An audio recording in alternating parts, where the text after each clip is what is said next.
अस्सलामुअलैकुम दोस्तों, welcome back to our channel find Urdu. आज हम बात करेंगे एक साइकोलॉजिकल टर्म नार्सिसिस्ट के बारे में।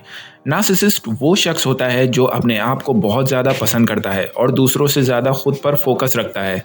नार्सिसिस्ट का मतलब होता है खुद परस्ती या अपनी शख्सियत में गुरूर और इत्मीनान। अक्सर ये लोग अपने आप को सुपीरियर समझते हैं और दूसरों को अंडर एस्टिमेट करते हैं। मिसाल के तौर पर अगर कोई शख्स हमेशा अपने आप की तारीफ करता है और दूसरों की बातों को इग्नोर करता है तो वो शायद नार्सिसिस्ट है।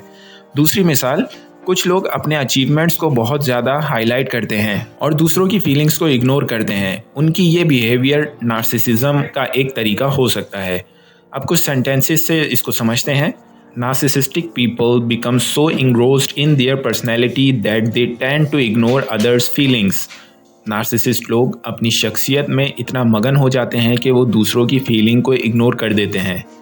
His narcissistic behavior hurts his friend's feeling but he doesn't realize it। उसका नार्सिसिस्ट बिहेवियर उसके दोस्त की फीलिंग को हर्ट करता है लेकिन उसे ये रियलाइज़ नहीं होता। नार्सिसिस्ट लोगों का बिहेवियर उनके अपने ईगो और सेल्फ इम्पोर्टेंस से जुड़ा होता है। ये एक साइकोलॉजिकल ट्रेट है जो समझना ज़रूरी है ताकि हम अपने आसपास के लोगों को समझ सकें। अगर आपको ये वीडियो पसंद आया हो तो लाइक करना और दोस्तों के साथ शेयर करना मत भूलिएगा। मिलते हैं अगली वीडियो में। अल्लाह हाफिज़।